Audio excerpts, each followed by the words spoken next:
आए दिन हम देख रहे हैं कि कैसे दिल्ली सरकार की परेशानियां कम होने के बजाय उल्टा बढ़ती जा रही है। जहां अभी आम आदमी party Delhi coaching centre death case में बुरी तरह से फंस चुकी है और इससे बचने के लिए ये ऐलान कर दिया है कि वे खुद से एक कोचिंग रेगुलेशन एक्ट लेकर पेश होंगे। पर इसके बावजूद भी सवाल यही उठ रहा है कि शायद दिल्ली चीफ मिनिस्टर अरविंद केजरीवाल के जेल में रहने से दिल्ली की फंक्शनिंग अब संभल नहीं रही। ऐसे में एक नजर दिल्ली चीफ मिनिस्टर केजरीवाल पर भी पड़ती है कि क्या वे ऐसे केसेस में रेजिग्नेशन दे सकते हैं या नहीं। अब ऐसा कुछ होने की संभावनाएं कितनी है हम नहीं जानते, पर हमने देखा है कि कैसे अब तक उन्हें सुप्रीम कोर्ट से 2 बार बेल मिल चुकी है। अब वे जेल से बाहर ना आ पाए उसमें सुप्रीम कोर्ट की क्या गलती है। हालांकि जब अरविंद केजरीवाल के एड विवव कुमार भी सुप्रीम कोर्ट के पास पहुंचे थे अपने ऊपर लगे सेक्सुअल असॉल्ट के केस में बेल मांगते हुए, तो जहां सुप्रीम कोर्ट ने अरविंद केजरीवाल को बेल दे दी थी, वहीं उल्टा विवव कुमार को इस केस में खूब फटकार पड़ी है। जहां एक और विवव कुमार ने सुप्रीम कोर्ट की फटकार सुनी है, वहीं दिल्ली हाई कोर्ट में जस्टिस नीना बंसल ने भी विवव कुमार से जुड़े एक केस में उन्हें एक बड़ा झटका दिया। और ये झटका क्या है आगे देखते हैं, पर उससे पहले एक नजर डाल लेते हैं कि सुप्रीम कोर्ट में जस्टिस सूर्यकांत, दीपांकर दत्ता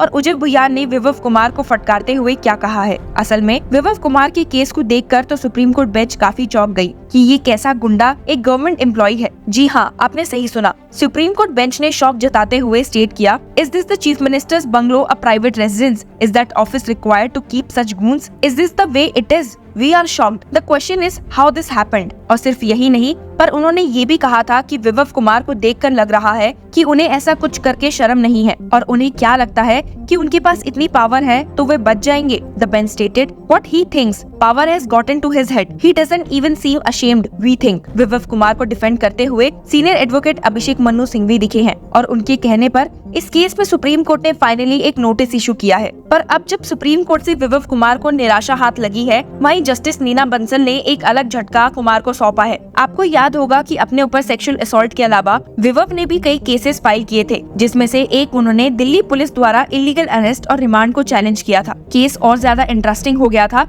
जब दिल्ली पुलिस ने उल्टा विवव कुमार के इस प्ली को नॉट मेंटेनेबल बताया, पर जस्टिस स्वर्णकांता ने इसे मेंटेनेबल अपहेल्ड कर दिया था। हालांकि इसके बाद जब हियरिंग जस्टिस नीना बंसल के सामने हुई और उन्होंने 8 जुलाई को ऑर्डर रिजर्व कर लिया था, ने अब इस प्ली को डिसमिस कर दिया है, ये कहते हुए कि विवव कुमार की अरेस्ट इस केस में गलत नहीं है। जी हाँ, आपने सही सुना। इसका मतलब ये है कि दिल्ली हाई कोर्ट ने दिल्ली पुलिस के पॉइंट से एग्री किया है। आपको बता दे कि हियरिंग के दौरान दिल्ली पुलिस की ओर से सीनियर एडवोकेट संजय जैन ने विवव कुमार के उस पॉइंट को फटकारा था कि कैसे दिल्ली पुलिस ने उन्हें बहुत जल्दी में अरेस्ट किया था and stated he was not arrested in haste. Had he been arrested in haste, the police would have arrested him in Mumbai. When the police visited the site on 17th, it was found that he was there and certain video recording was missing. Telephone was formatted, video recording leaked to the media was also missing. There was positive evidence available and there were material circumstances pointing towards the justifiability of arrest. All the parameters of valid arrest are there in this case. Grounds of arrest, good, bad or ugly,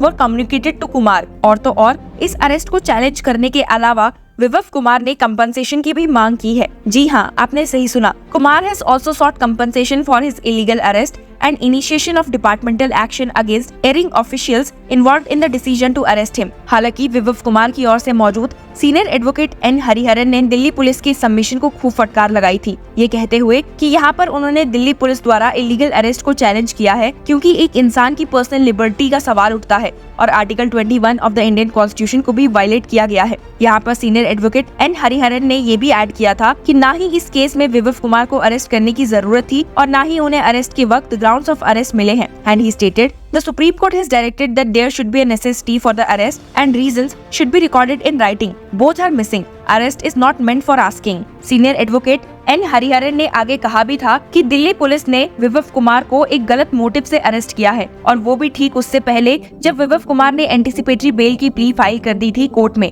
जो इस arrest की वजह से invalid हो गई। He stated, how is arrest done? Is this the oblique motive? I filed for the anticipatory bail. I started my arguments at 4 p.m. and at 4:15 p.m. I am arrested. The arrest is effected without arrest memo or grounds of arrest. जब senior advocate N Hariharan ने कहा कि इस case में कुमार को arrest करने की need नहीं थी और वे इस इन्वेस्टिगेशन में दिल्ली पुलिस को फुल कॉपरेशन दे रहे थे, तो सीनियर एडवोकेट जैन ने इस बात का पलट जवाब देते हुए कहा कि विवव कुमार ने कॉपरेट नहीं किया है। ग्राउंड्स ऑफ अरेस्ट नहीं देने की बात पर सीनियर एडवोकेट जैन ने कहा भी था कि पुलिस ने रिमांड एप्लीकेशन में ग्राउंड ऑफ अरेस्ट मेंशन किए थे। इसमें ऐड करते हुए ही stated the magistrate had gone through the case diary and and satisfied himself on the justifiability of immediate arrest. Senior advocate Jain की इस बात से सीनियर एडवोकेट एन हरिहरन बहुत भड़क गए जब जैन ने कहा कि इस प्ली में कोई इंटरिम रिलीफ की मांग नहीं है, तो इस केस में इतनी अर्जेंसी नहीं है कि इसे दिल्ली हाईकोर्ट के लास्ट वर्किंग डे के दिन सुना जाए। इसके तुरंत बाद दिल्ली हाईकोर्ट समर वेकेशंस के लिए बंद होने वाली थी। He stated, "If notice is issued on the writ petition here, I will be prejudiced at many levels.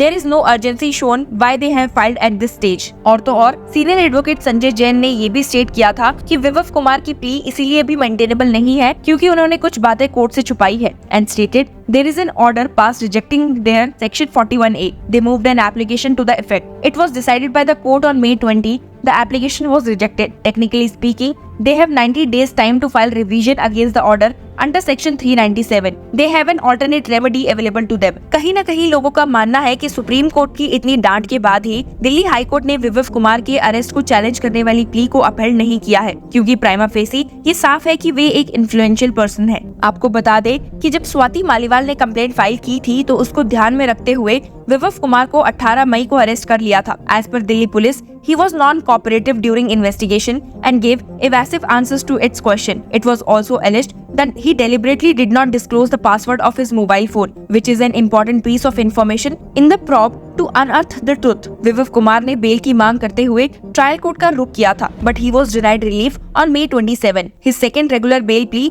was rejected by the Sessions Court on 7th June, जिसके बाद उन्होंने दिल्ली हाई कोर्ट को अप्रोच किया, लेकिन जस्टिस अनूप कुमार मेहंदी रत्ता की bench ने उनकी ये प्ली रिजेक्ट कर दी, ये ऑब्जर्व करते हुए that although he happens to be only designated as a personal secretary to the chief minister, he yields considerable influence. The judge said that at current stage, it could not be ruled out that witnesses may be influenced or evidence may be tampered with in case Kumar is released on bail. इस मामले में उन्होंने अपने order में state किया था, keeping in view the nature and gravity of accusation and apprehension of the witnesses being influenced, no grounds are made out of releasing the petitioner on bail at this stage. तो अब देखते हैं कि Delhi high court के इस rejection के बाद विभव कुमार का नेक्स्ट स्टेप क्या हो सकता है। इस मामले में अपनी राय हमारे साथ शेयर करें। Until then, keep following law चक्रा।